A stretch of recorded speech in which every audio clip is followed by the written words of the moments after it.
Continuamos con nuestros mensajes a las 7 iglesias de Asia Menor. En esta hora vamos a estudiar la iglesia de Tiatira, que significa sacrificio continuo. Es muy importante que nosotros podamos entender que Jesucristo mismo es el que se presenta enviando su mensaje. Un mensaje revelador donde Cristo conoce cada obra de cada pastor y de cada iglesia.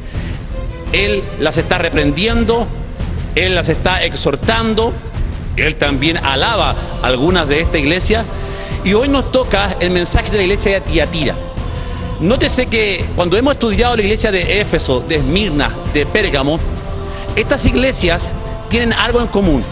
Aquí nosotros en este estudio y en este mensaje vamos a ver cómo el paganismo babilónico, cómo la doctrina católica nacida del paganismo babilónico se fue infiltrando externamente en las 3 primeras iglesias de Éfeso, Esmirna, Pérgamo, y ahora cómo el mensaje babilónico ahora está internamente introducido en la iglesia sin que el pastor se dé cuenta de esto. Y de ahí el mensaje a la iglesia de Tiatira, que significa la iglesia del sacrificio continuo. Y vamos a revelar qué significa el hecho de que sea llamada Tiatira, la iglesia del sacrificio continuo.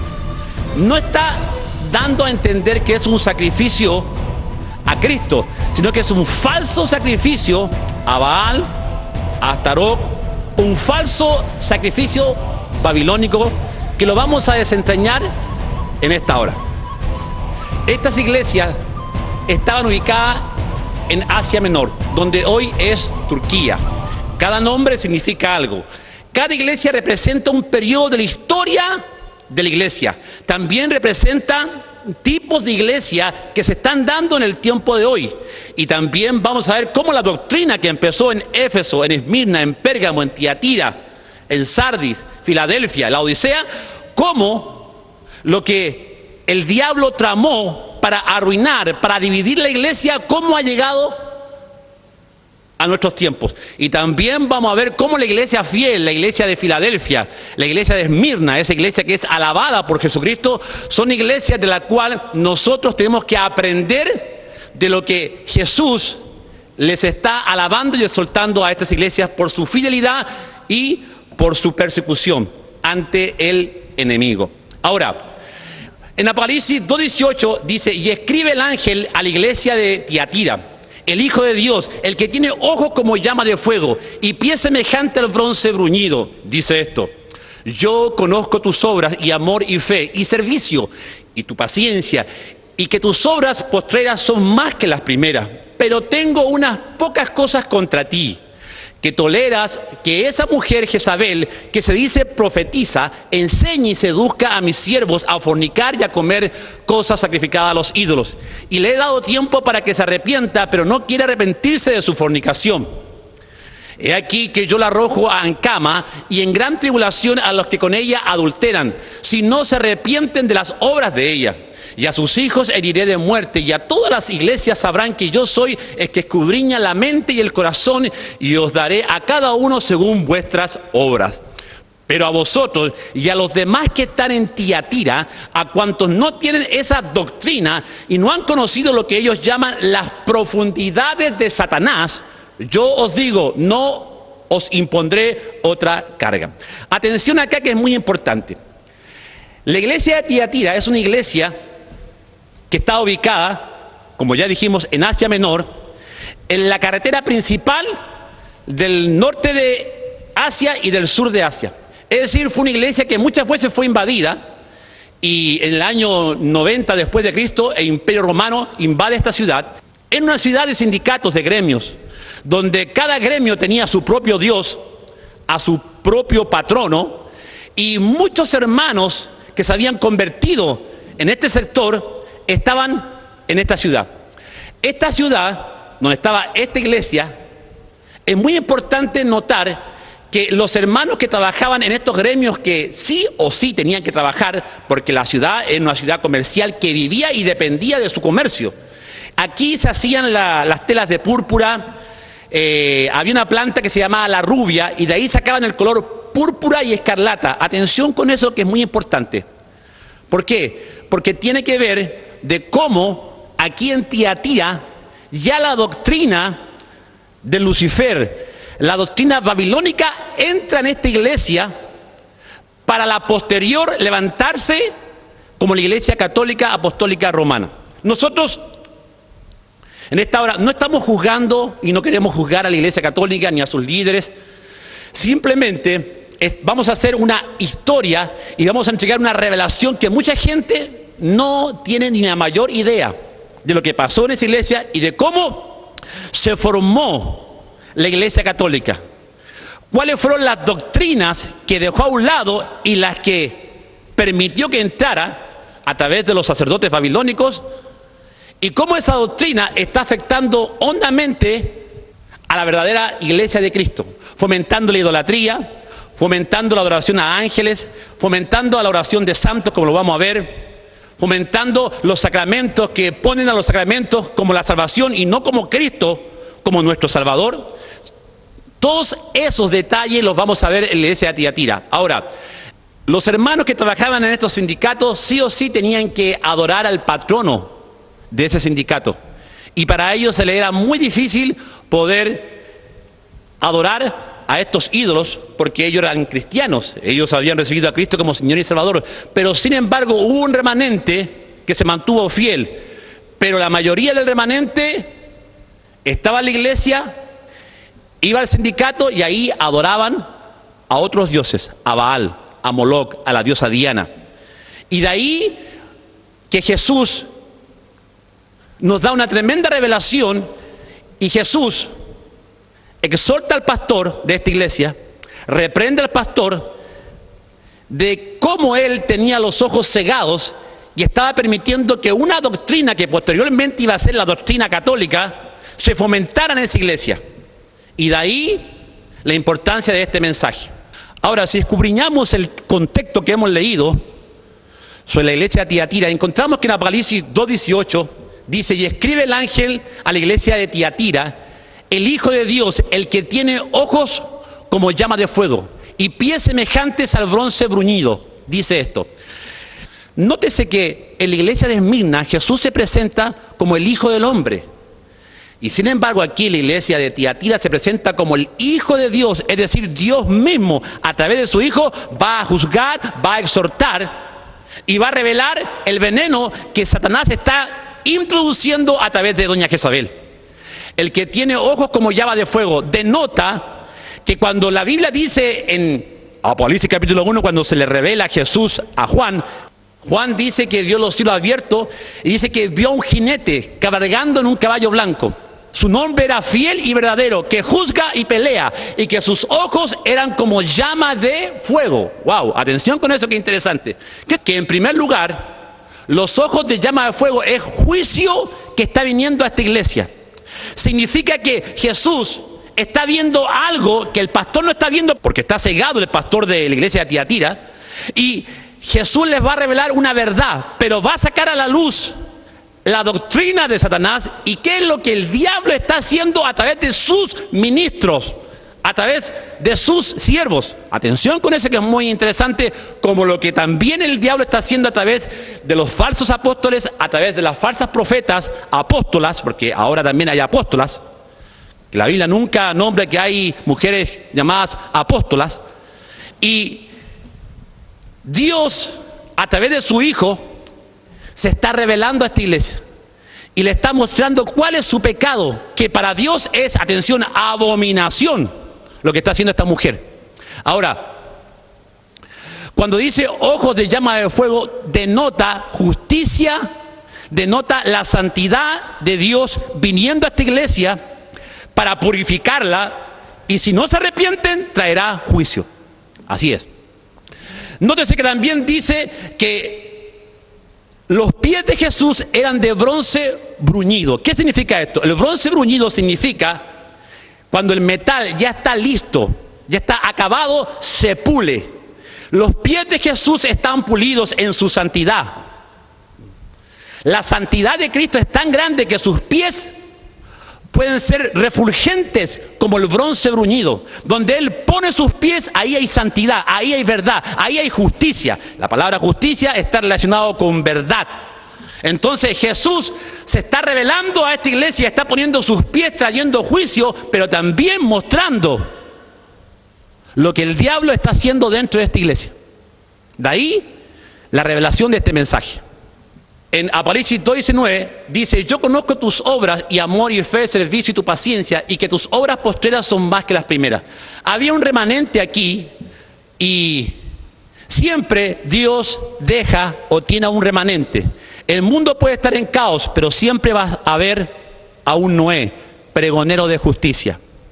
Siempre va a haber a un Abraham.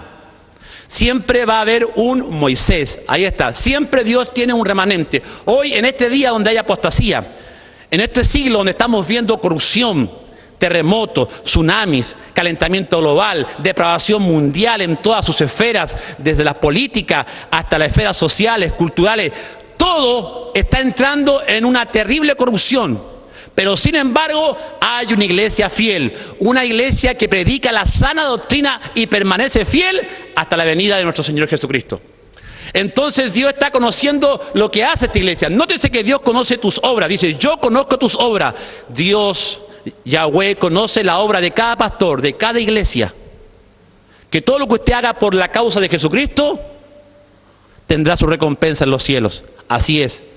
Está reconociendo Jesús las obras, el trabajo de esta iglesia. Dice: conozco tu amor. Había gente aquí en Tiatira que tenía amor por Jesús. Conozco tu fe, tu servicio y tu paciencia, y que tus obras postreras son más que las primeras. Jesús está reconociendo, no todo es juicio aquí. Jesús puede corregir y puede alentarte para que sigas adelante, pero también te disciplina. ¿Para qué? Para que tú seas un verdadero cristiano, como lo está haciendo con la iglesia de Tiatira. Y ahí vemos el amor y la misericordia de Dios y la justicia de Dios también. En el verso 20 de Apocalipsis capítulo 2, aquí ya Jesús empieza a revelar el pecado de esta iglesia. Dice así: pero tengo unas pocas cosas contra ti, que toleras que esa mujer, que se llama Jezabel, que se dice profetiza, enseñe y seduzca a mis siervos a fornicar y a comer cosas sacrificadas a los ídolos. Y le he dado tiempo para que se arrepienta, pero no quiere arrepentirse de su fornicación. Aquí encontramos nosotros que había una mujer que quizás no se llamaba Jezabel, pero para Jesús es Jezabel, porque esta mujer está introduciendo en su espíritu el paganismo que hizo caer a la nación de Israel. Este mismo espíritu principado, Pablo dice: no tenemos lucha contra sangre ni carne, sino contra principados, contra potestades, contra gobernadores de las tinieblas. Nuestra lucha no es contra nuestro prójimo, es una lucha contra principados, los que están gobernando este mundo. Y este principado de Jezabel es muy importante que usted y yo lo conozcamos, porque está operando dentro de la iglesia sin que el pastor se dé cuenta, sin que los diáconos muchas veces se den cuenta que ha entrado este espíritu de Jezabel en la iglesia. Dice el verso 21: y le he dado tiempo para que se arrepienta, pero no quiere arrepentirse de su fornicación. Ahora, este espíritu de Jezabel, nótese que es muy importante. ¿Por qué? Porque Jezabel viene a dividir. Jezabel quiere matar a los pastores, quiere dividir a las iglesias. Jezabel quiere destruir la iglesia también. Entonces, de ahí la importancia de que conozcamos quién es este espíritu de Jezabel. Ahora, siguiendo en el contexto del capítulo, para que usted pueda entender mejor este mensaje, en el verso 22 dice: he aquí que yo la arrojo en cama y en gran tribulación a los que con ella adulteran, si no se arrepienten de las obras de ella. Y a sus hijos heriré de muerte, y a todas las iglesias sabrán que yo soy el que escudriña la mente y el corazón, y os daré a cada uno según vuestras obras. Pero a vosotros y a los demás que están en Tiatira, a cuantos no tienen esta doctrina y no han conocido lo que ellos llaman las profundidades de Satanás, yo os digo: no impondré otra carga. Ahora el mensaje se pone más revelador, porque no solamente Jezabel es una hermana cristiana, entre comillas, pero que también tiene mucho de Lucifer dentro de ella, pero que su disfraz es como una gran sierva, como una gran pastora, como una gran mujer de Dios que profetiza, que puede orar y los enfermos se sanan, pero todo eso que hace a través de milagros y sanidades lo hace para esclavizar, porque su fin es introducir la doctrina de Lucifer. Por eso es que Lucifer y Satanás saben muy bien que la mejor manera de poder engañar a un ser humano, a un cristiano, es concediéndole dinero, riqueza, éxito, y es cumpliéndole sus necesidades. Nótese que Lucifer le ofreció a Jesús fama, poder, riqueza. En el monte de la tentación, cuando él lo llevó, dice que Lucifer le dijo a Jesús: todo esto te daré si postrado me adoras. Ahí está. Lucifer sabe muy bien cómo engañar a un pastor, cómo engañar a toda una iglesia, para que esta iglesia salga de la verdadera doctrina del arrepentimiento, de la santidad, del temor de Dios, de la justificación, doctrinas fundamentales que se han perdido en el día de hoy, y los engaña ¿con qué? Con grandes milagros financieros. Hoy los pastores están incitando, como Jezabel incitaba al pueblo, como Balaán también incitaba a los de la iglesia de Pérgamo, a que si quieren recibir una bendición, ellos tienen que poner su plata, tienen que pactar y tienen que decretar. Y así se va perdiendo el mensaje de Cristo por las añadiduras. Jesús dijo: buscad primeramente el reino de Dios y su justicia, y todas las cosas serán añadidas. La Biblia nos enseña que nosotros no podemos buscar primero las añadiduras. ¿Por qué? Porque hoy estos pastores están enseñando que si tú decretas, si usted visualiza su milagro, lo va a tener. Aquí cualquiera puede recibir un milagro, sea un pecador, sea un borracho, con tal que usted lo decrete, que usted pacte, su pedido vendrá a su vida. Y eso es totalmente errado. Eso es una falsa doctrina, un falso evangelio que solamente está promoviendo la avaricia. Está promoviendo la adoración al Dios Mamón. Y así está la iglesia actual, como la iglesia de Pérgamo y como la iglesia de Tiatira. Entonces, aquí se pone revelador la cosa. Dice que esta mujer no solamente era una profetisa, que decía así dice el Señor, para engañar a los hermanos, sino que también enseñaba una doctrina que Jesús la califica como las profundidades de Satanás. Yo le hago una pregunta a usted. ¿Sabe usted en qué consiste esta doctrina de las profundidades de Satanás? Y atención con lo que voy a decir, porque es muy importante. Los sacerdotes que llegaron desde Babilonia a Pérgamo, como ya lo he enseñado anteriormente, trajeron las profundidades de Satanás. ¿Y en qué consistía esto? Consistía en todo lo que es un culto a la astrología, ciencia que investiga el porvenir de los hombres a través de los astros, para que el hombre ya no busque a Dios, sino que su destino se lo dé a conocer un astro, una estrella. Que dicho sea de paso, la Biblia condena que nosotros adoremos al sol y las estrellas, y Dios fue muy claro con Moisés en cuanto a eso. La doctrina de las profundidades de Satanás es una doctrina que se mezcla con la doctrina cristiana, y ahí está el pecado mortal. Es no discernir entre lo santo y lo profano, entre lo maldito y lo bendito, sino que hay una mezcla, y a Satanás le encanta que la gente entre en esta mezcla, porque usted tiene que saber que en Cristo y en Yahweh no hay mezclas. Él es 3 veces santo, porque el pecado está bien a un lado. Hoy el hombre le llama a lo bueno, le llama malo, y a lo malo le llama bueno. Hoy el hombre ha perdido el discernimiento. Hoy se está legalizando el pecado. Hoy el hombre le llama bueno a que 2 hombres se casen, a que 2 mujeres se casen. Mire usted la situación mundial, donde ahora el hombre ya no tiene discernimiento de lo que para Dios es pecado. Por eso que los diputados, los senadores, un día se van a parar delante de la presencia de Yahweh, cuando los libros se han abierto, en el día del gran juicio del trono blanco, y ellos van a tener que rendir cuentas por haber legalizado el pecado inmoral que hoy estamos viendo en las naciones. Amén. De ahí la importancia. Las profundidades de Satanás es todo lo que es brujería, ocultismo, hechicería, satanismo, yoga, quantum, budismo, Zoroastro, la doctrina de Zoroastro, espiritismo, esoterismo, umbanda, quimbanda. ¿Dónde sale esto? Como lo vamos a ver, sale en Babilonia. Los sacerdotes babilónicos fueron los que trajeron la hermandad babilónica.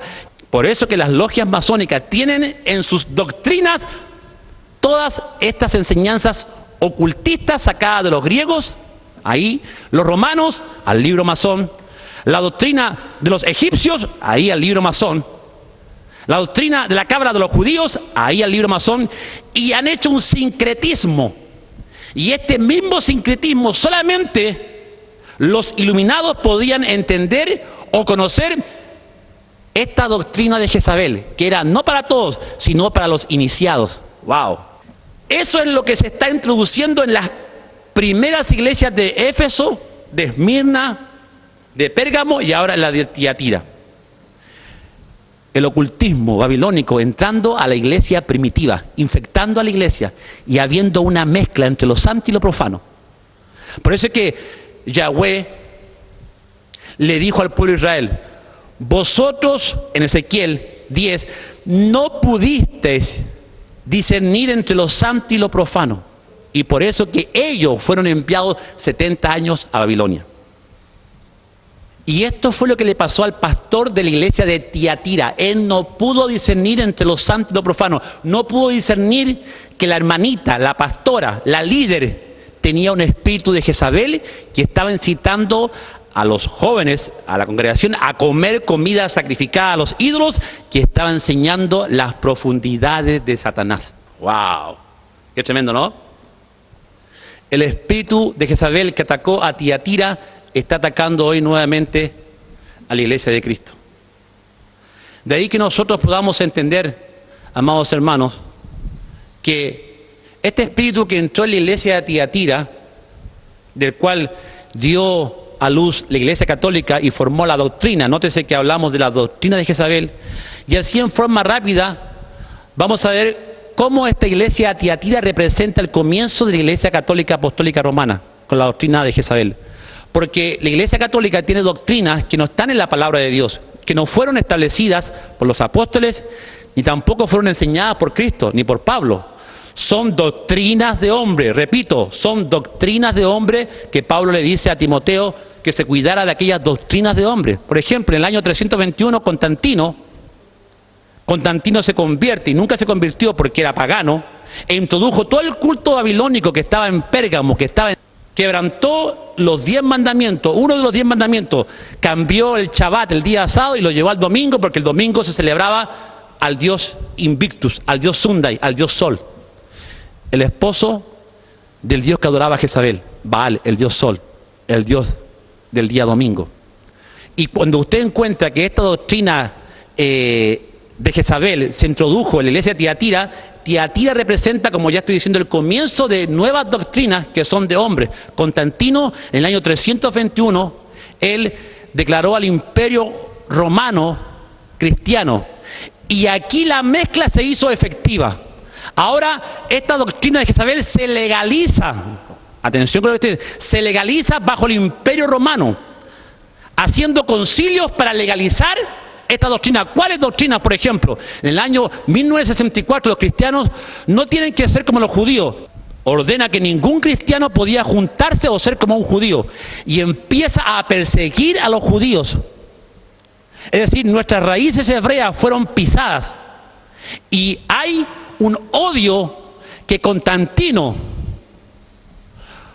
propagó por todo el imperio hacia los judíos hasta el día de hoy.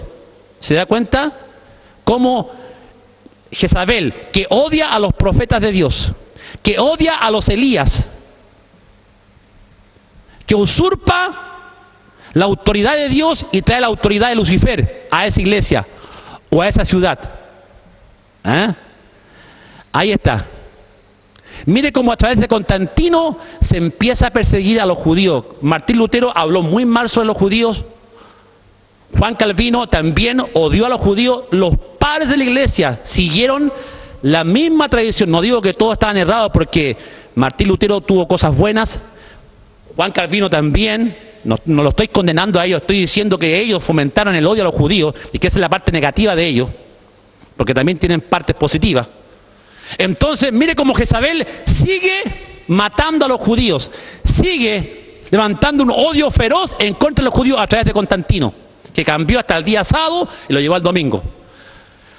Encontramos que en el año 378 un obispo de Roma, Damascus, heredó los títulos de Pontífice Máximo Vicarius Filis Dei, es decir, ahora, como los sacerdotes babilónicos, ellos traían esta doctrina de que el rey tenía que ser un dios en la tierra, introdujeron aquí en el Imperio Romano que ahora los césares tenían que ser divinizados, tenían que ser vistos como dioses. Es por eso que levantaban estatuas y levantaban imágenes, y ellos podían conocer muy bien quién era cristiano, porque cristiano jamás se iba a doblegar, jamás un cristiano iba a adorar la estatua de César, y muchos fueron llevados a los coliseos romanos por eso. Ahí está, el espíritu de Jezabel obrando en el comienzo de la Iglesia Católica. En el año 381, por ejemplo, empezaron las oraciones hacia la Virgen María. Se declaró que la Virgen María era Madre de Dios y Reina del Cielo, que era la misma diosa Semiramis de Babilonia, que tenía estos títulos: la Reina del Cielo, Madre de los Dioses, wow, la Virgen pura y santa. ¿Quién? La diosa Semiramis. En el año 354, el obispo de Roma, Julius I, ordenó que el día del nacimiento oficial de Cristo fuera el 25 de diciembre. Hermano, ahora se está estableciendo un culto pagano, porque el 25 de diciembre es el culto y el nacimiento de Tammuz, el hijo del dios Sol. Nació el 25 de diciembre. Y mire usted cómo llevaron las fechas, le hicieron coincidir con sus cultos paganos. Cristo nació entre octubre y septiembre, en la fiesta de los tabernáculos. Eso es categórico. Si usted estudia la Biblia, hasta un judío le puede decir nacimiento de Cristo, porque Cristo tuvo que haber nacido en una de las fiestas llamadas tabernáculos. Porque cuando Él nace, nace en un tabernáculo, en una enramada, no en un pesebre que no quieren hacer ver. Ahí está. Mire usted cómo el paganismo, por eso es que tenemos tantas fechas, la Semana Santa, otra conmemoración a Tammuz, su nacimiento, muerte y resurrección, Semana Santa, que no tiene nada que ver con la Semana Santa de Cristo, pero la mezcla, nótese eso, a Satanás le encanta mezclar las cosas. ¿Para qué? Para que en esa mezcla, hermano, no esté la verdad de Dios, no esté la santidad misma de Dios, ni la justicia misma de Dios, sino que también el diablo esté compartiendo las cosas de Dios. ¡Wow! Y eso es maldito, eso es abominable, porque Dios es 3 veces santo, Él no comparte su gloria con nadie. Ahí está. En el año 391 empezó la misa como rito diario de la iglesia. Aquí empieza el sacrificio continuo. Por eso que la iglesia de Tiatira representa cuando la iglesia trae el culto babilónico, que consistía en que el pan se convertía en el cuerpo de sus dioses o de su dios Baal, y que el vino representaba la misma sangre del dios Baal, que se trajo y se introdujo a la iglesia católica. Nosotros no creemos que la misa cumpla ese propósito, no somos caníbales. Pablo enseña que la Santa Cena representa la conmemoración, estamos conmemorando lo que Cristo hizo por nosotros en la cruz de Calvario, pero la Biblia no nos enseña que literalmente se convierte el vino en la sangre de Cristo, no nos enseña que literalmente el pan se convierte en el cuerpo de Cristo. Eso era canibalismo, que lo practicaban los babilónicos y lo introdujeron en las iglesias de Asia Menor, en el culto llamado el culto a la serpiente, los misterios etruscos. Por ejemplo, en el año 431, en el concilio de Éfeso, comenzó la exaltación a María, y el término Madre de Dios fue aplicado a ella por primera vez. En los años 500 vinieron a la iglesia las investiduras especiales que usan los sacerdotes actuales, como los fariseos, sus pompas, sus vestiduras, que los separaban de la gente normal de la iglesia. En el año 593, Gregorio el Grande abrió camino para la doctrina del purgatorio en la iglesia católica. ¡Wow! Y esto sí que es tremendo. Los babilónicos tenían esta doctrina, donde ellos creían que si alguien moría y se iba al infierno, y que moría en vil pecado, que murió siendo un hombre malo, el sacerdote babilónico lo sacaba de ese lugar y lo llevaba a un lugar de descanso, a un paraíso. La misma doctrina del purgatorio. La doctrina del purgatorio es antibíblica. ¿Por qué? Porque Martín Lutero, que era un católico, un sacerdote católico instruido, él mismo dijo y enseñó Que el purgatorio no era una doctrina bíblica, porque se hacía ganancia de eso. Los sacerdotes cobraban por sacar el alma penitente y llevarla al paraíso. El pariente que quería hacer eso, el pariente tenía que pagar grandes sumas de dinero para sacar esa alma de ahí. Ahí está. Por eso es que Martín Lutero también condenó eso. En el año 553 María fue hecha una virgen eterna, y aquí empieza a fomentarse la idolatría, hermano, a las imágenes, cosa que Dios condena en la Biblia. La Biblia dice: no te hagas imagen mía, ni a semejanza mía, ni lo que esté en el cielo, ni en la tierra, ni debajo de la tierra. En los 10 mandamientos Dios ordenó que nosotros no podíamos hacer imágenes de Él. Es categórico. En el Salmo 115 dice que tienen oídos, mas no oyen. Tienen boca y no hablan. Tienen ojos y no ven. Semejantes son a ellos los que lo hacen, dice. Ahí está. La Biblia condena la adoración a ángeles, condena la adoración a imágenes. Dios mismo nunca quiso que el hombre le adorase a través de imágenes. Cuando Moisés bajó, encontró que el pueblo estaba adorando a Tamuz, al hijo del dios Baal, en forma de un becerro, el falso Mesías. ¿Me explico? Y Moisés se encolerizó, Moisés se enojó, rompió los 10 mandamientos ahí, y mucha gente murió ese día. ¿Por qué? Porque fíjese que el pueblo estaba sumido adorando a un becerro de oro, que era un tipo y figura de un Mesías, pero el Mesías falso, el dios Tamuz. En el año 600 Gregorio I ordenó que se use la lengua latina como lengua para orar y predicar. Ahora, aquí se empieza a esclavizar a la gente, a que ahora solamente se lea la Biblia en latín, y nadie podía leer la Biblia si no fuera en latín, solamente el sacerdote, y ningún ser humano tenía autoridad ni para leerla ni para tener una Biblia en sus manos, solamente ellos. Ahí está. Aquí empieza, hermano, la esclavitud a un pueblo, para que ellos tengan todo el poder en sus manos. ¡Wow! En el año 709, ahora, se empieza con la tradición de besar los pies del Papa. En el año 787, el Concilio de Nicea legalizó la adoración a la cruz, las imágenes y las reliquias. ¡Wow! Es decir, ahora se está legalizando este culto que Dios lo prohíbe en la Biblia, ahora se está legalizando. Mire cómo Jezabel va introduciendo, legalizando el pecado, la adoración pagana, ahora se está legalizando. En el Concilio de Nicea, en el 787, se legaliza la adoración a la cruz, que todos tienen que tener una cruz. Entonces, la cruz es la que ya te da la bendición, no es Dios, sino que son elementos de madera, reliquias, amuletos. Y Martín Lutero también, hermano, condenó estas prácticas, porque la iglesia empezó, hermano, a vender las reliquias santas que ellos bendecían. Esas iglesias góticas de Europa se hicieron todas con la venta de indulgencias y con la venta de estas reliquias de madera que decían que eran de la cruz de Cristo, engañando a la gente. Adoración, eso es santería. En el año 850 se instituyó el concepto del agua bendita mezclada con una pizca de sal y bendecida por el sacerdote. ¡Wow! Y el agua bendita era la que usaban los sacerdotes babilónicos para bendecir a su gente.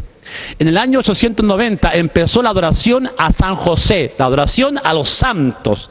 Es decir, ahora los santos, un hombre de carne y hueso que murió, fue canonizado, y ahora lo ponen al mismo nivel de Jesús y de Dios. Y ningún hombre tiene ese poder. Claro que no. Porque cuando están canonizando a un beato, a una beata, la están poniendo al mismo nivel, porque ahora la gente le puede pedir cosas a ese santo.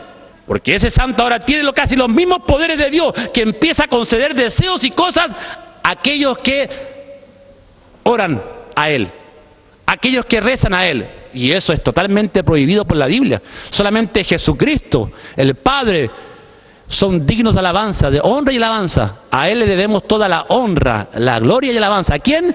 Al Padre y al Hijo y al Espíritu Santo. Ahí está. Otra práctica jezabélica.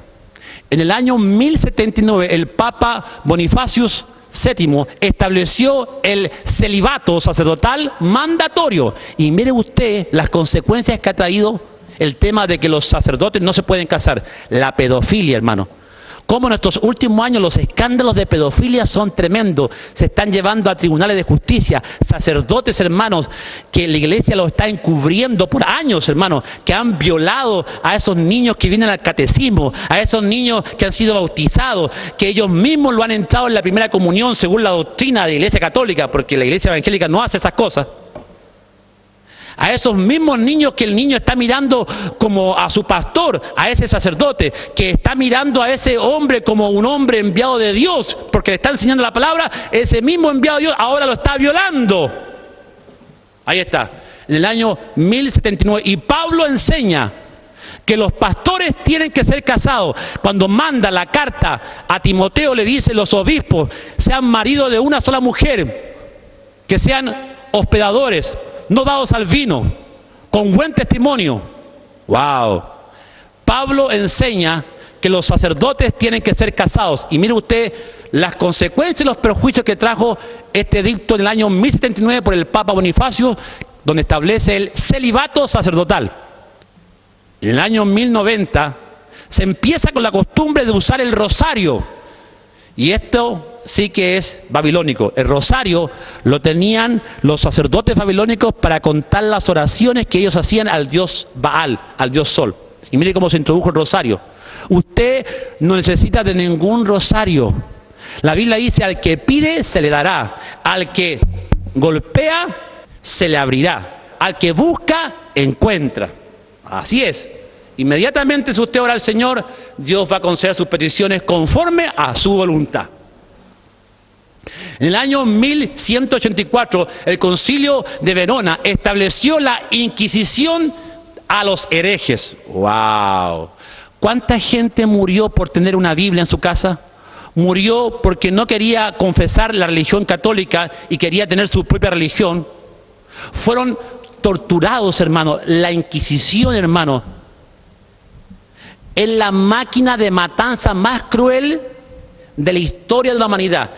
Ni lo que hicieron los nazis con los judíos vendría siendo chico comparado con las torturas que se inventaron, las máquinas de tortura que se inventaron a propósito, hermano, para matar y torturar a judíos, cristianos y a todo aquel que no se confesaba ser un católico, hermano. Por eso que la Biblia dice: y vi la mujer ebria con la sangre de los santos. Ahí está. El Papa Juan Pablo II pidió perdón por algunos errores que había cometido la iglesia. Horrores, diría yo. Y mucha gente no sabe que la iglesia católica, en las famosas cruzadas, hermano, ¿a cuánta gente no mandó a matar? ¿Es ese el mensaje de Jesucristo? Jesús nos dejó la médula del evangelio, que es: si tu enemigo te pide andar una milla, anda dos. Si tu enemigo te pide tu capa, dale tu túnica. Si tu enemigo te pide tu mejilla derecha, dale la izquierda. Amar a los que os maldicen y ultrajan. Bendecir a los que os persiguen. Ese es el mensaje de Cristo. Él murió. En su propia vida Cristo murió. Cuando Cristo dijo estas palabras, Él mismo las cumplió muriendo por sus verdugos. ¡Wow! Y aquí la iglesia está usando los mismos aparatos que usaban los sacerdotes babilónicos para torturar. Mire usted.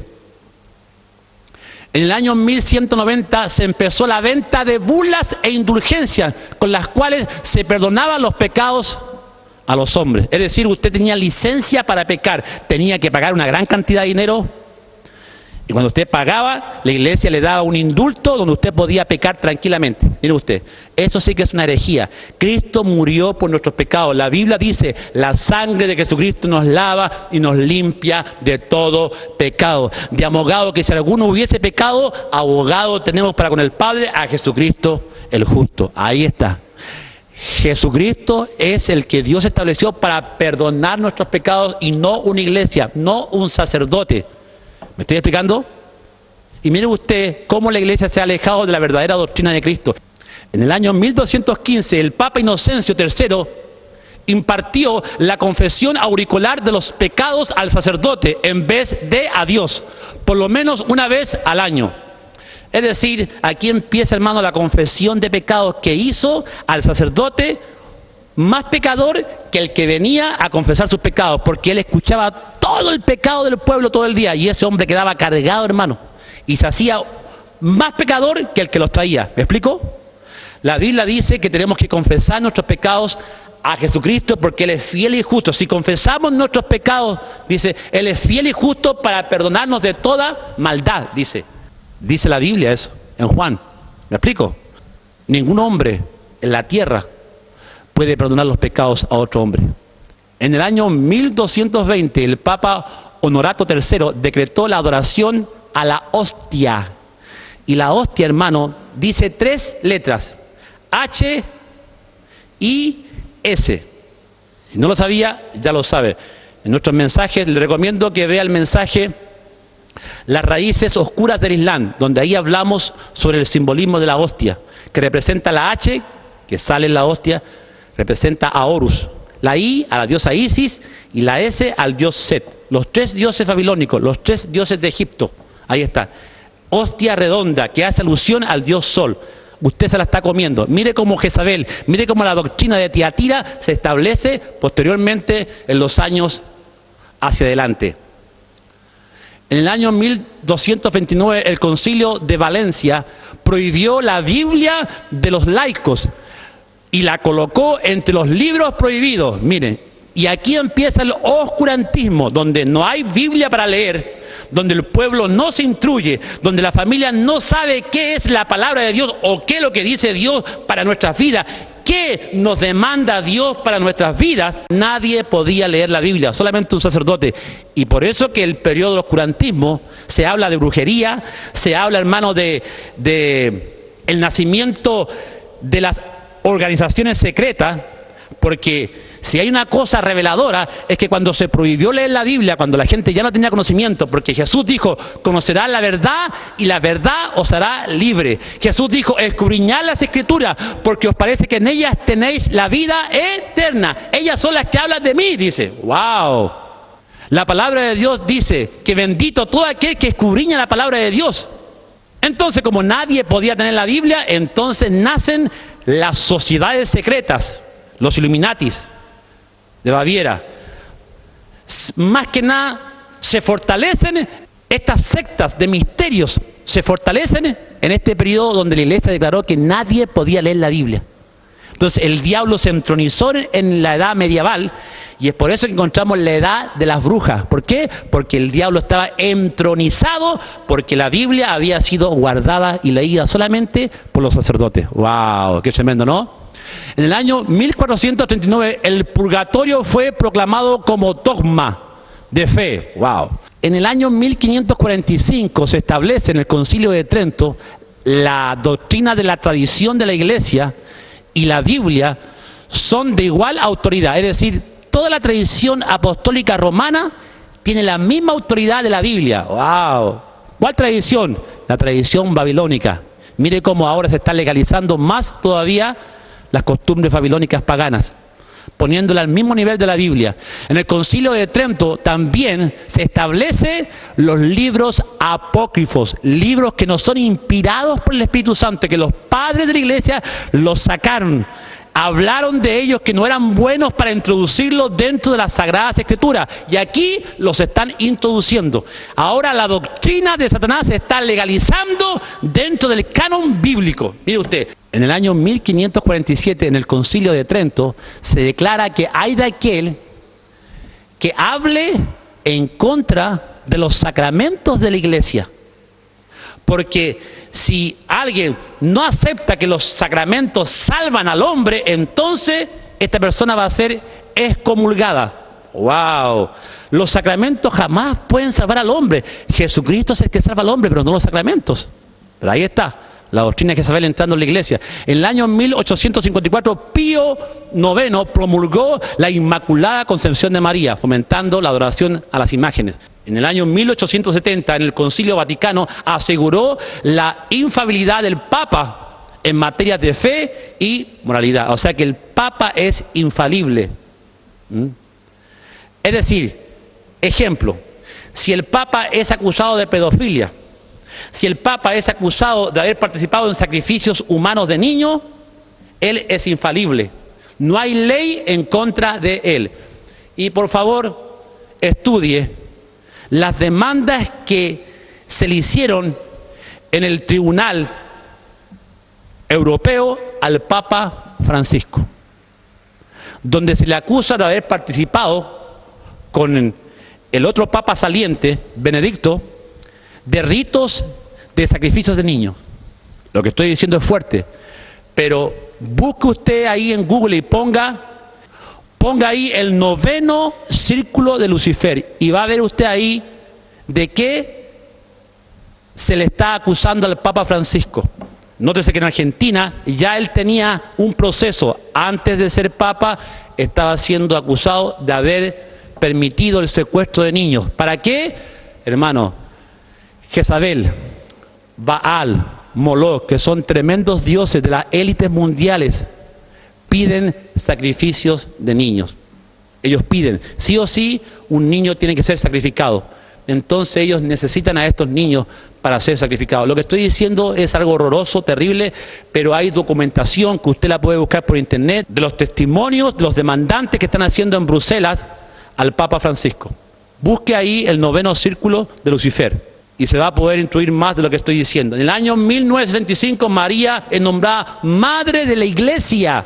Madre de la Iglesia. Y Pablo dice que el fundamento de la Iglesia se llama Jesucristo y nadie puede poner otro fundamento, dice el apóstol Pablo. ¿Se da cuenta usted, querido hermano, de toda la doctrina de Jezabel? Cómo la iglesia de Tiatira representa justamente cómo Jezabel ya introduce la doctrina dentro de las iglesias, la doctrina babilónica pagana.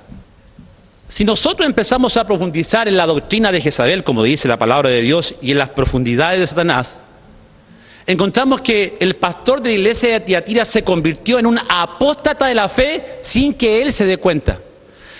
Y nótese que cuando hablamos de doctrina de Satanás, así como nosotros tenemos la doctrina evangélica, la doctrina judía, así como hablamos de la doctrina de los protestantes, la doctrina católica, también Satanás tiene su doctrina. Y esto, atención, que es muy interesante que usted lo conozca. En 1 Timoteo 4:1 dice, pero el Espíritu dice claramente que en los postreros tiempos algunos apostatarán de la fe, escuchando a espíritus engañadores y a doctrinas de demonios. Nótese que la apostasía aquí está relacionada con la doctrina de demonios. Es decir, entra la doctrina de la Kundalini, de la serpiente, del Tíbet, de la nueva era. Entra la doctrina del Evangelio de la Prosperidad a la iglesia, que viene de las profundidades de Satanás y no de Dios. Por eso que la apostasía, atención con esto, está relacionada con doctrinas satánicas. Y cuando nosotros le damos una definición a la palabra apostasía, podemos decir que la palabra es una palabra griega que significa un desafío de un sistema establecido o autoridad, una rebelión, un abandono o abuso de fe, alejándose de las doctrinas claves y verdaderas de la Biblia, a las enseñanzas heréticas que proclaman ser la doctrina cristiana real. ¡Wow! La apostasía es una renuncia completa a la fe cristiana que resulta en un abandono completo de Cristo. ¡Wow! Por eso que Cristo entra con ojos de llama de fuego, porque aquí en esta iglesia hay una tremenda abominación y el pastor no se está dando cuenta. Hoy vemos cómo en las iglesias entró el reggaetón, hoy vemos cómo en las iglesias prefieren eventos, show, verdadero show, hermano, con música mundana en las iglesias. Y ahí está Jezabel. Hoy encontramos que los hermanos están bailando salsa dentro de las iglesias, con las hermanas con sus ropas bien apretadas, el pastor aplaudiendo porque los músicos cristianos ahora, entre comillas cristianos, las alabanzas son estilo salsa, heavy metal, rock pop, tipo Michael Jackson. Se está copiando y se está introduciendo la música mundana dentro de nuestras propias iglesias, y Jezabel está danzando y bailando con estos hermanos y con estos pastores, y ellos no se están dando cuenta que están rindiendo culto a Jezabel. ¡Wow! Es por eso que nosotros vemos que en Apocalipsis capítulo 17, Jesús le da a Juan una revelación mayor de cómo Jezabel ha crecido y cómo Jezabel ahora está sentada como reina de la tierra. ¿Cómo dijo, pastor? Sí, está, no el trono de ella, no está en Pérgamo, sino que ahora su trono está en el Vaticano y de ahí está reinando universalmente. En Apocalipsis 17:3, Dios le revela a Juan esto: y me llevó en el espíritu al desierto y vi a una mujer sentada sobre una bestia escarlata. Ahí está. La mujer es la misma Jezabel, que ahora está teniendo el dominio total de una iglesia universal católica y está teniendo mundial con los reyes de la tierra. Mire cómo ha avanzado Jezabel. Dice que esta mujer estaba sentada sobre una bestia escarlata llena de nombres de blasfemias, que tenía 7 cabezas y 10 cuernos. Los 10 cuernos es el mercado común europeo, que dicho sea de paso, los masones, los Illuminati, los Rothschild, los Kennedys, los Onassi, los Morgan, todos tienen este culto jezabélico en sus logias masónicas. Todos. Este culto de Baal, el dios Sol, que tanto Dios condenó en el Antiguo Testamento, con su esposa Semiramis, Instar, Esther, y su hijo Tammuz, este culto que ya lo hemos enseñado en varias predicaciones, usted puede encontrar en YouTube. Este mismo culto babilónico que empezó ahí en la Torre de Babel, se está introduciendo ahora a nivel mundial.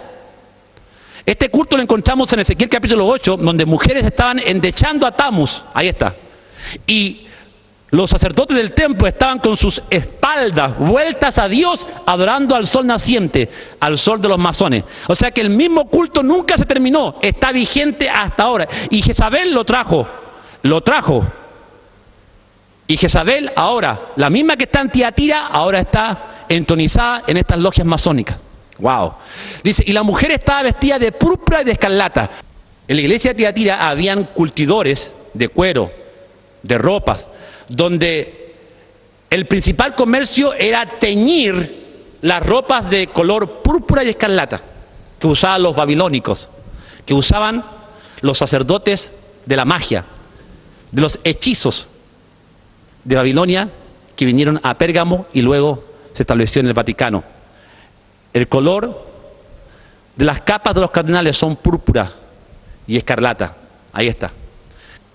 En el verso 4 de Apocalipsis 17 dice, y la mujer estaba vestida de púrpura y de escarlata y adornada de oro, de piedras preciosas y de perlas, y tenía en su mano un cáliz de oro lleno de las abominaciones y de la inmundicia de su fornicación. Y en su frente, atención con esto, y en su frente un nombre escrito, un misterio. Cuando aquí en este mensaje hemos hablado sobre las profundidades de Satanás, cuando hemos hablado aquí sobre la doctrina de Jezabel, ahora aquí aparece eso como misterio. Todo lo que es oculto al hombre le agrada. Las películas de terror, los videojuegos que sean de terror, todo eso al hombre le agrada. ¿Por qué? Porque es el pecado original que el Satanás metió en Adán y Eva y que el hombre viene arrastrando. Y esta mujer aquí ahora es llamada Babilonia la Grande, la madre de las rameras y de las abominaciones de la tierra.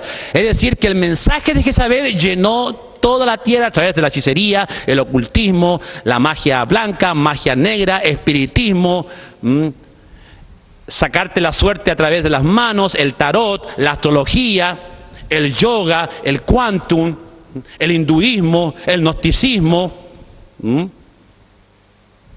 ¿Quién introdujo estas prácticas misteriosas, ancestrales? Fue Jezabel, fue el espíritu de la diosa Jezabel, que era la misma diosa Diana, y su esposo el dios Baal. Dice, y vi a la mujer ebria de la sangre de los santos y de la sangre de los mártires de Jesús.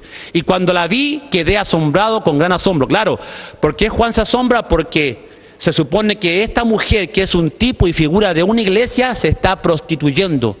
Así como nosotros somos la iglesia de Cristo, también Satanás tiene a su iglesia, que es doña Jezabel, que su pastora es la doña Jezabel. ¿Me estoy explicando? También Satanás tiene su doctrina, y eso es muy importante que usted lo sepa. Ahora, para poder entender mejor a Jezabel y su espíritu demoníaco, Ahí en Primera de Reyes, capítulo 21-25, vemos cómo una mujer llamada Jezabel, sacerdotisa de los dioses de Baal, de Moloc, los peores dioses que Dios condenó en la historia de Israel. Cómo esta mujer se casa con el rey Acab, con el presidente de Israel, con el pastor de Israel. A la verdad, ninguno fue como Acab, dice la Biblia, que se vendió para hacer lo malo ante los ojos de Yahweh, porque Jezabel, su mujer, lo incitaba. Primera de Reyes 21-25. ¿Quién lo incitaba? Jezabel insta al hombre a hacer lo malo ante los ojos de Yahweh, de Dios. Wow. Acab, rey de Israel, desobedece la ley de Yahweh al casarse con la hija del rey Sidonio, de Sidón, de Fenicia. Nótese que hemos enseñado en nuestro mensaje que Fenicia llevó el culto babilónico de Pérgamo en sus barcos fenicios y ellos lo transportaron a todo el mundo. De hecho, los barcos fenicios, en la popa iba la diosa Jezabel. Lea la historia, escudriñe, y se da cuenta que los fenicios fueron los responsables de llevar el culto babilónico. Sus velas eran rojas con la cruz roja, la cruz templaria, y la hermandad babilónica salió a través de los barcos fenicios para todo el mundo, infectando a todo el mundo. Esto también lo hemos enseñado en nuestros mensajes. Siria, detonador de la Tercera Guerra Mundial, ahí usted puede encontrar este mensaje que estamos hablando. Ella, Jezabel, era la sacerdotisa de Baal y Asera. Esta última era la diosa Astoret, la diosa de la sensualidad, llamada por los fenicios la reina del cielo. Nótese que Isaías, Jeremías hablan: y vosotros adorasteis a la reina del cielo, ofreciendo tortas, ofreciendo ruego. La Biblia es clara que este culto de Jezabel, que representa el espíritu de la diosa Diana, atención con lo que voy a decir, porque Jezabel es el mismo espíritu encarnado en una mujer o en un pastor o en un hombre para destruir a la iglesia, para destruir a los hijos de Dios. Ahí está. Se encarna este espíritu de la diosa Diana, la esposa de Baal. Se encarna en una mujer llamada Jezabel, y Jezabel hace el trabajo que este espíritu le incita. ¿Me estoy explicando? Es por eso que este culto a Astarot, a esta diosa Diana, del cual se personifica en Jezabel, era muy conocido en Israel. Y pronto llegó a popularizarse también entre los israelitas. Jueces capítulo 2, verso 13. Jueces, capítulo 3, verso 7. Primera Samuel, capítulo 7, del 3 al 4.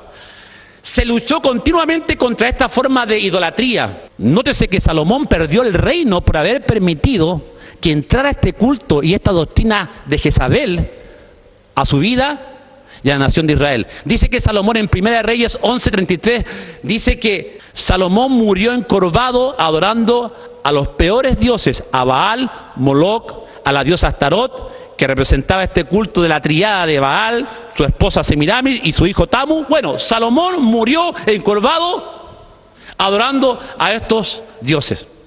¿Se da cuenta cómo Jezabel puede matar, puede destruir? Salomón se casó con una sacerdotisa de Fenicia que traía el espíritu de Jezabel, del cual arruinó su trono, arruinó a su pueblo, y se casó también con sacerdotisas egipcias. Y eso usted lo encuentra en la Biblia. Es por eso que cuando vemos que Josías, a la edad de 8 años, Dios lo levanta para reinar en Jerusalén, Josías conocía que este culto había casi destruido a Israel y había traído abominación para con Yahweh. Y es por eso que en Primera de Reyes, capítulo 11, verso 33, usted encuentra las reformas de Josías, donde Josías barrió, quemó, sacó literalmente las imágenes de Jezabel, de la diosa Diana, de Baal, de Moloc. Limpió a Israel y Dios lo alabó y Dios lo bendijo cuando Josías echó por tierra todo este culto jezabélico, todo este culto de la diosa Diana, de Baal. Quemó y destruyó y sacó de Israel. Wow, y Dios lo alabó por eso y Dios bendijo su vida. Ahora veamos cómo opera este espíritu de Jezabel. Por ejemplo, en el rey Acab, Jezabel usurpó la autoridad del rey Acab. Acab representa al hombre débil espiritual y de carácter, tanto en el hogar como en su iglesia. Las consecuencias de su posición pasiva fue la destrucción del sacerdocio familiar en Israel. Era un hombre muy pasivo que entregó su corazón a Jezabel, entregó su autoridad, su mandato, hasta sus palabras, porque Jezabel hablaba por él, desobedeciendo a Yahweh, porque Yahweh había establecido que los judíos no podían casarse con mujeres extranjeras, y él lo hizo. Cuando Acab introdujo este culto de Jezabel a Israel, llevó a 10 millones de judíos a que estos le dieran la espalda a Dios y que ahora ellos adorasen a Baal, a Moloch, los dioses que Jezabel había introducido en Israel. Y por eso es que Israel fue llevado 70 años cautivo. ¿Cómo opera este espíritu de Jezabel en el tiempo actual? Se hace pasar como la profeta, como la sacerdotisa, como la apóstola, como la pastora, como la líder ungida, del cual Dios le revela cosas a ella. El espíritu de Jezabel le roba la autoridad y el gobierno de la iglesia al pastor. Ahí está. Y ella empieza a mandar. Destruye y divide a ministerios, pastores e iglesias, usando la hechicería y las vendas mágicas como sus tácticas y estrategias para esclavizar. Atención con esto. Manipula y controla a la congregación diciendo: tengo una palabra profética que Dios me entregó para ti. Así opera Jezabel. Implanta en la congregación una nueva enseñanza apostólica, evangelio de la prosperidad. Proclama la igualdad de sexos. Jezabel es la que fomentó el feminismo, la liberación femenina, que odia a los hombres, que denigra a los hombres. La liberación femenina hace que las mujeres odien a los hombres y que éstas ya sean lesbianas, que éstas ya, como aborrecen a los hombres, quieran meterse con mujeres que sí a ellas las entienden, fomentando el lesbianismo. Y Jezabel es la mujer sensual. No se olvide que Jezabel está relacionada con todo lo que es el adulterio, la fornicación, la sodomía, la pedrastería, la pedofilia. Jezabel incita a la depravación sexual al hombre. ¡Wow! Jezabel representa la pornografía de la cual usted está atado en internet. Jezabel representa ese espíritu que te quiere atar con la pornografía, que te quiere atar con el homosexualismo, que te quiere atar con laxivia, que te ata a la laxivia, que te ata a la inmoralidad sexual. Jezabel ataca a los matrimonios para que el jefe de hogar pierda su autoridad como sacerdote de la casa, haciéndolo caer también en adulterio, pero también levantando el matriarcado. Y atención con esto: si usted es una mujer que reconoce que tiene un carácter fuerte, que reconoce que hay un matriarcado en su vida, arrepiéntase, porque Yeshua le dice a la iglesia de Tiatira: arrepiéntete. Porque cuando en un hogar hay un fuerte matriarcado, eso no es bíblico. La Biblia dice que la mujer tiene que sujetarse a su esposo. Así como Cristo amó a la iglesia, así también, maridos, amar a vuestras mujeres. Efesios capítulo 5. Y Pablo enseña que la mujer tiene que estar sujeta al marido, bajo autoridad, bajo sujeción, bajo obediencia, pero con amor. Así es. Pero Jezabel representa lo contrario. Representa cuando ya el esposo pasa a ser un niño de su esposa, pasa a ser un hijo más de su esposa, donde ella toma el control total de la casa, donde ya no hay un padre sacerdote que le enseña la Biblia a sus hijos ni a su esposa, porque Jezabel, el matriarcado, ella está reinando y gobierna con malas palabras, usa el sexo también para conseguir cosas, para manipular. Entonces Jezabel es la que trae el espíritu del matriarcado en muchos hogares del mundo, destruyendo a matrimonios. Porque la mujer, por eso es que Pablo dice: no permito que la mujer enseñe en la congregación, no permito que la mujer gobierne la iglesia, dice Pablo. Y lo recomienda porque a las ciudades como Corintio, como a los corintios, como a los colosenses, Pablo no enseña que la mujer no puede predicar. Pablo no enseña que la mujer no puede enseñar, no, porque tenía a Priscila y Aquila, y muchas mujeres también tenían sus casas, iglesias, de la cual Pablo había fundado. Y las que estaban como pastoras eran las mujeres, pero estas mujeres estaban bajo sujeción de su marido. Jezabel le roba la autoridad al pastor, y ella empieza a enseñar las profundidades de Satanás, que ahora voy a enseñar qué significa eso también en el ámbito de la iglesia de Tiatira, que es el gnosticismo. Entonces, no estamos aquí descalificando el ministerio de una pastora, o que tampoco estamos diciendo que la mujer no puede enseñar. No, cuando Pablo entrega esas cartas es porque había un tremendo lío en esa iglesia. Estas mujeres se levantaban a profetizar diciendo así dice el Señor. El pastor estaba enseñando y estas mujeres empezaban a hablar en lengua. Entonces empezaban a distraer al mensaje. Entonces estas mujeres profetizaban. Estas mujeres tomaron el control porque como profetizaban, decían así dice el Señor. Los hermanos le creían más a estas mujeres profetizas que al pastor. Entonces Pablo entrega un orden en la iglesia. No le permito que la mujer hable o predique en la iglesia. Pablo dice, calle y aprenda en silencio, porque donde fueron enviadas esas cartas habían estos problemas. Nosotros ahora en Cristo tenemos el Espíritu Santo, el Ruach Kadosh, donde Él no hace diferencia ni entre hombre, ni mujer, ni griego, ni judío, porque somos uno en Cristo. El mismo Espíritu Santo puede usar a una mujer, a una niña, a un joven. Ahora en Cristo no hay diferencia, pero sí hay un orden, pero sí hay una sujeción, una cadena de mando. Así como nosotros amamos a Cristo, así como Cristo ama a su Padre, hace la voluntad de su Padre, nosotros también tenemos que estar sujetos a Dios, a Cristo, al Espíritu Santo. Y la mujer tiene que estar sujeta a su esposo.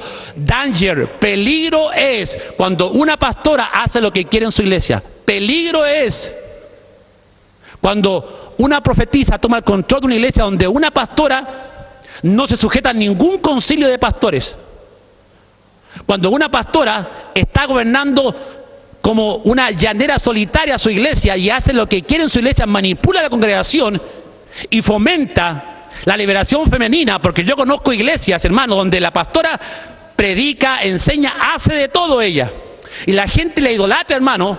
Y lo que pasa con estos ministerios, hermano, es que también se fomenta el feminismo, donde la pastora ya no quiere que vengan pastores invitados, no quiere que prediquen hombres, le da la oportunidad a mujeres, fomentando el espíritu de Jezabel, y eso no es bíblico. Eso es aborrecible para Dios. ¿Por qué? Porque, voy a poner un ejemplo.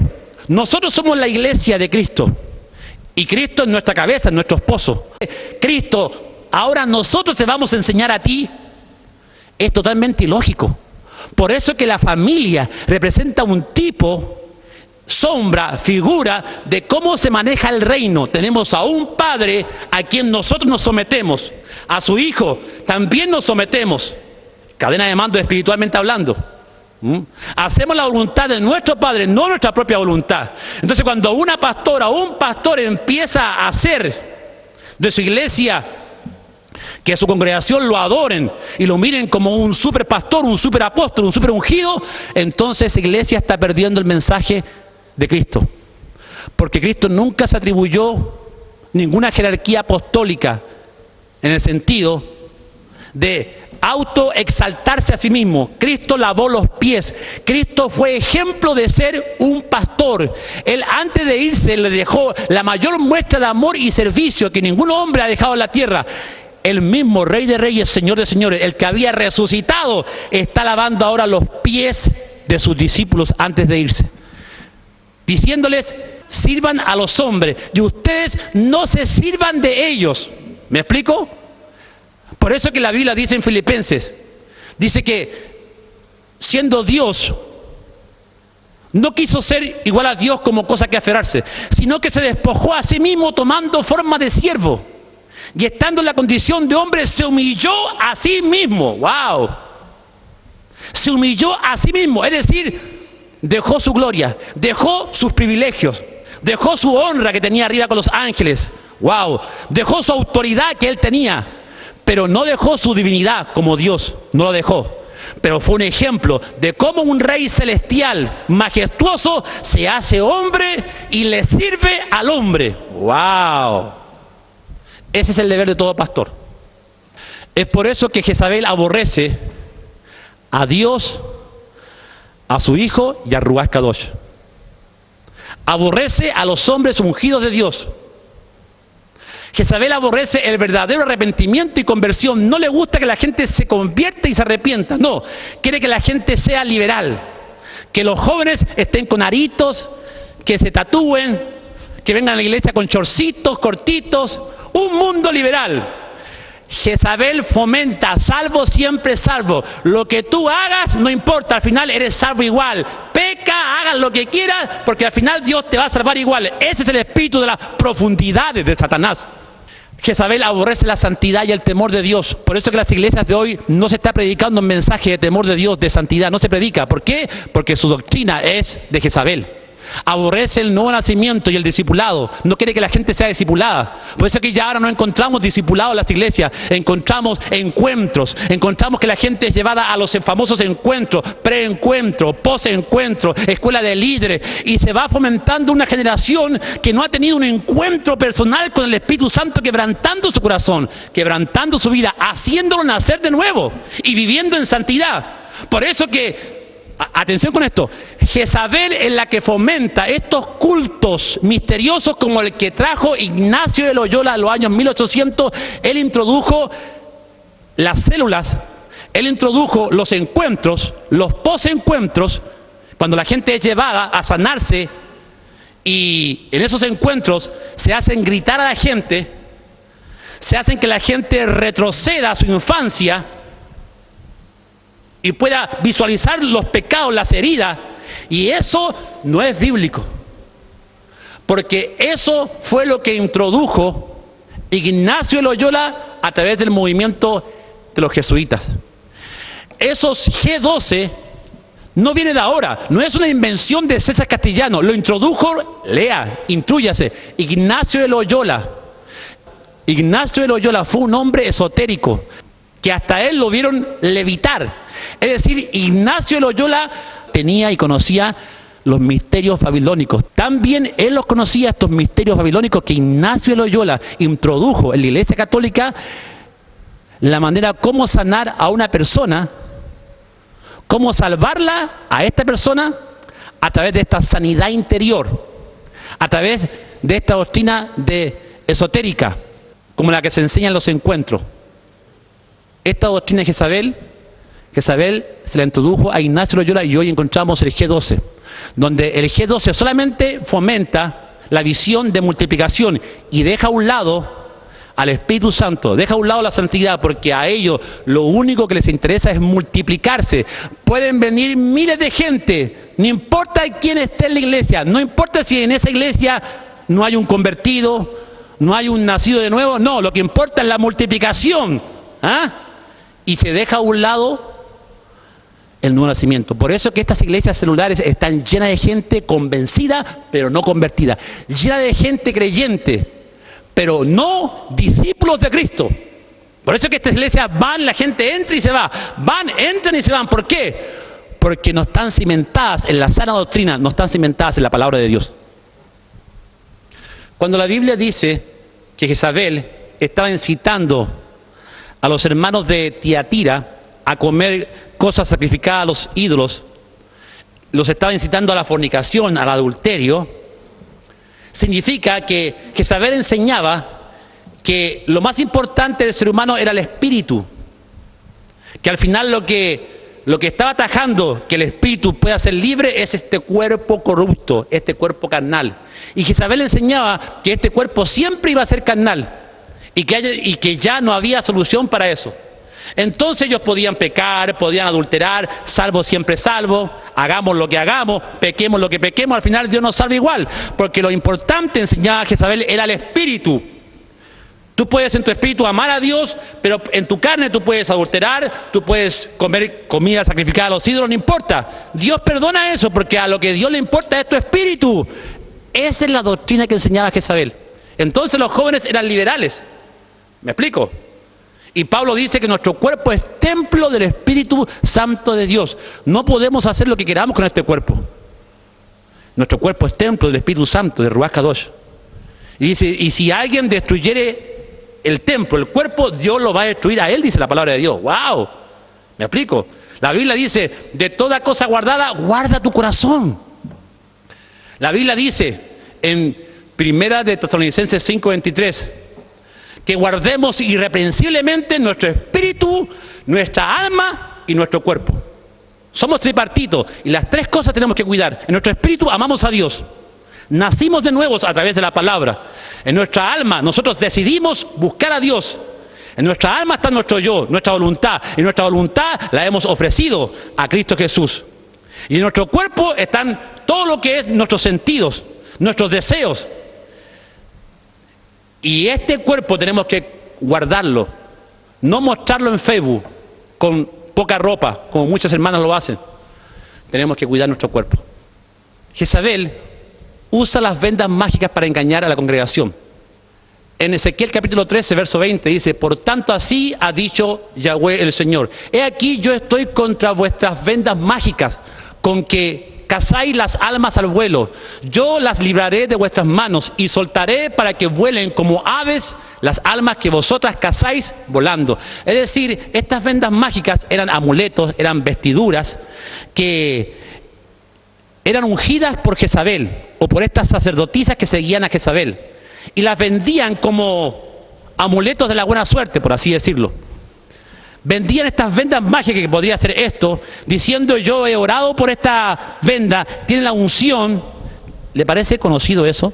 Hoy los apóstoles de la prosperidad oran por las ropas y la gente se lleva las ropas a sus casas porque tienen la unción del apóstol. ¿Ah? Hoy se está orando hasta por las escobas, por las escobas se están orando. Lleven la escoba santa. Si usted barre con esta escoba, estaba enseñando un pastor en un video que vi ahí en Facebook, enseñaba que si el hermano llevaba esa escoba a su casa iba a ser bendecida.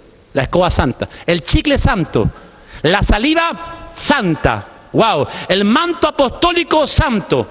Y nótese que lo que más fomentan el ministerio apostólico son los fetiches. Es santería pura, hermano. El agua de la unción, la investidura del apóstol ungida, el manto apostólico, el aceite apostólico ungido, la corbata sudada ungida, las manos ungidas para hacer caer a las personas. Es lo que más se fomenta eso, hermano. Por eso que Jezabel atrapa a estos hermanos a través de las vendas mágicas. Y mire cómo Dios reprende a estas mujeres en Israel que estaban haciendo esto, aprovechándose del pueblo, porque a través de las ventas de indulgencia, a través de las ventas de estas vendas mágicas, ellos ganaban mucha plata, como lo están haciendo ahora. Dice verso 21, romperé asimismo vuestros velos mágicos y libraré a mi pueblo de vuestra mano y no estarán más como presa en vuestras manos y sabréis que yo soy Yahweh. Wow, ahí está. Va a librar a toda esta gente que está esclavizada por el falso evangelio de la prosperidad. La promesa es que Dios los va a librar, los va a sacar y los va a llevar a iglesias que prediquen la sana doctrina. Así es. Vendas mágicas, ahí están, engañando a la gente. Por cuanto entristeciste con mentiras el corazón del justo, al cual yo no entristecí, y fortaleciste las manos del impío para que no se apartase de su mal camino, infundiéndole ánimo. Mire, qué tremendo este versículo. En primer lugar, este versículo nos habla que estas mujeres sacerdotisas paganas, que no eran paganas porque eran israelitas, pero que también habían tenido la doctrina de Jezabel y enseñaban a esta doctrina también, como la iglesia de Tiatira, ellas profetizaban diciéndole a la gente como lo hacen hoy estos profetas, apóstoles: pacta tu dinero con Dios, visualiza, decrétalo. Es decir, Dios va a responder todos nuestros caprichos. Y aquí la palabra es clave. Dice, entristeciste con mentiras el corazón del justo. Es decir, hermano, con mentiras le dijeron a ese hermano que está en la iglesia: hermano, si usted no pacta con Dios, usted está bajo maldición. Hermano, si usted no decreta, si usted no trae su diezmo, su dinero, si usted no aporta, hermano, puede venir maldición a su vida. Entonces el hermano se va triste, que es justo, que un hermano que busca a Dios se va triste porque este espíritu jezabélico le dijo eso. Hermana, ¿tu esposo está diezmando? No, pastor. Ah, cuidado, entonces le va a venir juicio y la hermana se va triste por lo que le dijo el apóstol. El apóstol se pone ahora por encima de la palabra de Dios y se iguala a Dios.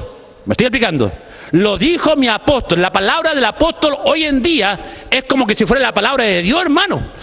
Usted no necesita a ningún apóstol, a ningún profeta que le diga así dice el Señor, porque Jezabel es la que dice así dice el Señor, para engañarte, para esclavizarte, para sacarte tu dinero.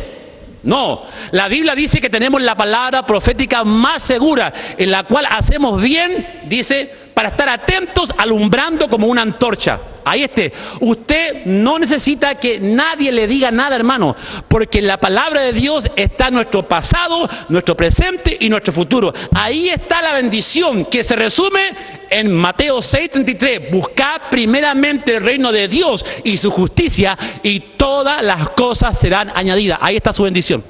Sin necesidad que a usted le diga, el Señor me dijo esto, hermana, que te dijera. No. Usted no ande buscando profecía. Hoy hay una fascinación para que cuando los hermanos van a congresos apostólicos son los primeros que pasan corriendo porque quieren que el pastor les dé una palabra profética. Hermano, lea la Biblia. Y la mayoría de esos hermanos no leen la Biblia, no escudriñan, y ahí se cumple lo que dice la palabra de Dios. Mi pueblo pereció por falta de conocimiento. Son presas fáciles para estos apóstoles, hermanos, que engañan con su lengua, hermano, haciendo decretar, haciendo pactar, enseñando un mundo de éxito, hermano, y dejando la verdadera doctrina a un lado de la palabra de Dios. Estas vendas mágicas, ¿por qué vendas mágicas? Porque son vendas que literalmente enceguecían a estas personas para que no pudieran ver la verdadera verdad de la palabra de Dios, solamente que pudieran ver cegadamente a sus apóstoles, esclavas de ellos. ¡Wow! Tremendo. Verso 23, por tanto, no veréis más visión vana, ni practicaréis más adivinación, y libraré a mi pueblo de vuestra mano, y sabréis que yo soy Yahweh. Y mire la sentencia que no solamente Dios da a estas profetisas, también a estos apóstoles, a estos profetas. Ezequiel capítulo 13, verso 1. Vino a mí palabra de Yahweh, diciendo, hijo de hombre, profetiza contra los profetas de Israel que profetizan, y di a los que profetizan de su propio corazón, oíd palabra de Yahweh. Así ha dicho Yahweh el Señor, ay de los profetas insensatos que andan en pos de su propio espíritu y nada han visto. Vieron vanidad y adivinación mentirosa. Nótese lo que andan enseñando y lo que están viendo estos apóstoles. Vieron vanidad. ¿Qué es lo que es vanidad? Enseñar, hermano, todo lo que es sinónimo de vanidad.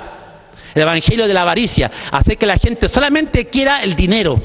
Hacen pactar a la gente con el dinero. Hacer que la persona sea una persona de éxito, sea un empresario. No es malo eso. No es malo. Porque Dios quiere tu bendición. Pero lo que sí es malo, cuando tu mensaje, tu ministerio, lo enfocas solamente en ese evangelio. Eso se vuelve como la iglesia de Tiatira. Estás enseñando una falsa doctrina. Y muchos pastores no se están dando cuenta. Hoy nadie quiere ser pastor. Hoy todos quieren ser apóstoles. ¿Por qué? Porque ser pastor es de baja categoría. Y ser un apóstol tienes un estatus, tienes una honra apostólica, una cobertura apostólica, hermano. Esto nace en los años 1980. Este movimiento apostólico tiene nacimiento así. ¿Dónde nace? En un congreso donde proclamaron a Peter Wagner, este hermano que tiene libros de guerra espiritual, lo proclamaron como el gran apóstol. Y de ahí nace este movimiento apostólico, hermano, donde hoy le está robando la gloria a Dios, haciendo de estos apóstoles verdaderos magnates, millonarios, con jet, con tremendas mansiones, hermano, aprovechándose y lucrando con la palabra y el mensaje de Cristo. Si Jesús entra en esas iglesias, entraría como entró en el templo, barriendo, sacando a los mercaderes. Vosotros habéis convertido la casa de mi padre en cueva de ladrones. Ahí está, mercadería, cueva de ladrones, hermano. comercializando con el Evangelio de Cristo. Vieron vanidad y adivinación mentirosa. Dicen, ha dicho Jehová, o en otras palabras, así ha dicho Jehová, así te dice Jehová a ti en este día, dicen los falsos apóstoles, para esclavizar a la gente, para que la gente los siga. Dice, y Jehová no los envió, con todo esperan que Él confirme la palabra de ellos. Ezequiel 13:7. ¿No habéis visto visión vana y no habéis dicho adivinación mentirosa? Pues ¿qué decís? Dijo Yahweh, no habiendo yo hablado, wow, por tanto, así ha dicho Yahweh el Señor, por cuanto vosotros habéis hablado vanidad y habéis visto mentira, por tanto he aquí que yo traigo juicio. Wow, ahí está. Y terminando este mensaje, ahora nosotros podemos entender mejor que la iglesia de Tiatira representa que Satanás está usando a esta mujer para que introduzca la doctrina gnóstica. La doctrina de Jezabel, que enseñaba que el espíritu es el que se salva y que el hombre podía adulterar, podía ser homosexual, podía la mujer ser lesbiana. Eso no importaba para Dios, porque lo que importaba es el espíritu. Eso es lo que enseña Jezabel en la iglesia de Tiatira. Esa doctrina se llama gnóstica, se llama la doctrina del dualismo, donde el hombre se salva por su conocimiento, por su iluminación interna, cosa que enseña la nueva era, cosa que enseña el hinduismo. Los gnósticos enseñan que Cristo no te salva, sino que el hombre se salva a sí mismo por su propia iluminación. ¡Wow! ¿Por qué? Porque lo que está atajando a este super Dios es el cuerpo, lo mismo que enseñaba Jezabel. Tu cuerpo está atajando al espíritu que es eterno. Tú eres un Dios, dentro de ti hay un Dios, tú eres un Dios. Y lo que está atajando que ese Dios sea inmortal es tu cuerpo. Por eso que los masones, el rito de gran maestro, le enseñan al masón que tiene que morir, lo ponen en un ataúd, lo echan, lo hacen resucitar y le enseñan que ahí él murió como hombre carnal y que ahora se levanta un super Dios inmortal. De ahí la importancia que atendamos a este mensaje que usted ha escuchado en esta hora, de cómo este espíritu de Jezabel está vigente en las iglesias cristianas y las iglesias católicas. Y de ahí la importancia que sepamos que tenemos que reprender, atar a este espíritu de Jezabel que ahora está metido en las iglesias apostólicas, en las iglesias de esos falsos profetas, y cómo están usando las vendas mágicas de Jezabel para engañar al pueblo. De ahí la importancia que Dios está levantando a los Elías. Elías confrontó a Jezabel, mató a los profetas de Jezabel, y Elías representa a ese pastor, a ese joven, a esa mujer que honra la palabra de Dios, escudriñando, que sabe que la Biblia dice que mi pueblo pereció por falta de conocimiento. Entonces ese hermano escudriña la palabra de Dios, y tanto que la escudriña, él puede evaluar si su pastor está diciendo la verdad en el púlpito. Así es. Entonces, hermano, Elías estableció el verdadero culto a Yahweh. Hizo volver el corazón de esta gente que estaba con Jezabel. Hizo volver el corazón de un pueblo de Israel que estaba sumido, sumergido en las enseñanzas y doctrinas de doña Jezabel. Y ese pueblo lo trajo a Dios nuevamente. Volvió el corazón de ese pueblo a Dios. ¿Por qué? Porque Elías estableció el verdadero altar. ¿Y cuál es el verdadero altar? Es el altar que Cristo hizo en la cruz del Calvario. El altar de Elías representa la cruz de Cristo. Que en esa cruz tú encuentras tu perdón de pecados, tú encuentras tu salvación, tú encuentras la vida eterna, arrepintiéndote de tus pecados y reconociendo a Jesucristo como tu único y suficiente Salvador. Así es, la cruz de Cristo representa el altar de Elías. Cristo trajo en sí mismo el espíritu de Elías, condenó a la religión imperante, le dijo a los fariseos: ustedes son generación de víboras, sepulcros blanqueados. Jesús, hermanos, no se cayó, Él denunció el pecado. ¿Sabe usted que el mayor pecado que cometió el pastor de la iglesia de Tiatira fue el hecho de que él dejó que Jezabel enseñara, y que él dejó de un lado su autoridad como pastor, su unción como pastor, y dejó que esta mujer se adueñara de la iglesia? Segundo, el segundo pecado de este pastor fue que fue tolerante. Dice: tú que toleras a a esa mujer que se llama Jezabel, hoy encontramos a pastores que toleran el pecado dentro de sus iglesias, que están enseñando o dejan enseñar a hermanas bien sensuales con vestidos bien apretados en congresos, enseñando a una multitud, y ella en su forma de vestir deja mucho que desear, porque pareciera que es la misma Jezabel que está enseñando en la iglesia de Tiatira al pueblo. ¿Ah? Si usted quiere ser pastora, no se vista sensual. Use una ropa decorosa, donde no se ciña su cuerpo, donde no muestre su cuerpo sensual a toda una congregación. Ese es el espíritu de Jezabel que está atacando ahora las iglesias. El pastor de Tiatira toleró el pecado. Hoy se está tolerando, hermano, que los jóvenes vengan como quieran a la iglesia. Hoy se está tolerando que en los ministerios como Hillsong se están casando hombres con hombres. Y hoy se está tolerando al lesbianismo. Se está tolerando en la iglesia luterana que los pastores puedan casar a homosexuales. Y aún más, que pastoras y pastores también puedan ser homosexuales. ¡Wow! Jesús le dice, tú estás tolerando, y ese fue el pecado de la iglesia de Tiatira. Toleró el pecado, hermano. No había santidad, no había un discernimiento entre lo santo y lo profano. Y eso es lo que estamos viendo hoy, hermano. Pastores que buscan hacer show en su iglesia, invitando, hermano, a cantantes profesionales. Sus cultos ya no parecen unos cultos donde hay adoración y alabanza a Dios, sino que los cultos son con música mundana, con ritmos, hermano, mundanos, de reggaetón, de salsa, de cumbia, hermano. ¡Wow! Es necesario que se levanten los Elías. Dios te está hablando en esta hora para que tú tengas el espíritu de Elías, como lo tuvo Jesús también. Jesús desenmascaró el reino de las tinieblas. Él vino, yo he venido a deshacer las obras de las tinieblas. La palabra de Dios nos enseña. Pablo nos dice y nos enseña que nosotros como creyentes tenemos que reprender las obras infructuosas de las tinieblas. ¿Está usted haciendo eso? No. ¿O está siendo tolerante cuando los hermanos hablan de Jesús Adrián Romero, cuando los hermanos encaran a Marcos Witt, lo encaran con su pecado ecuménico? Entonces no faltan los hermanos que defienden a estos apóstatas. No defienda más a esos apóstatas. Si usted lo defiende, está siendo cómplice de esa apostasía.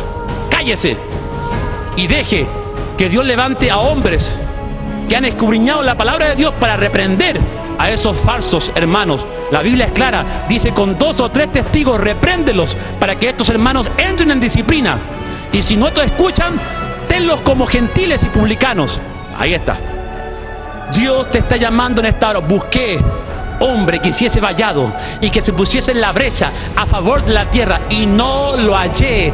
Dios te está levantando para que usted se ponga en la brecha donde estamos viviendo, en el siglo donde hay mayor apostasía, donde las iglesias están llenas de cristianos tibios, y a los tibios Dios los va a vomitar de su boca. La última iglesia es llamada la iglesia de la Odisea, que vamos a estudiar. Que usted sepa, hermano, que hoy se necesitan hombres de Dios, valientes hombres de Dios, que se comprometan a proclamar la verdad, y que si algún hermano se está saliendo de esta sana doctrina, nosotros en el amor de Dios lo reprendemos para su disciplina y para que este hermano vuelva al camino. Ese es el propósito, hermano, de denunciar a estos hermanos, que vuelvan al camino, no juzgarlos, porque Dios se va a encargar de juzgarlos a ellos que no hacen bien sus cosas aquí en la tierra. Partir las páginas de nuestros amigos para que ellos puedan conocer la verdad tuya, para que ellos puedan conocer la verdad, la revelación de tu palabra, que nos libera, Padre, y que nos da el conocimiento para estar parados en la roca que es Cristo Jesús.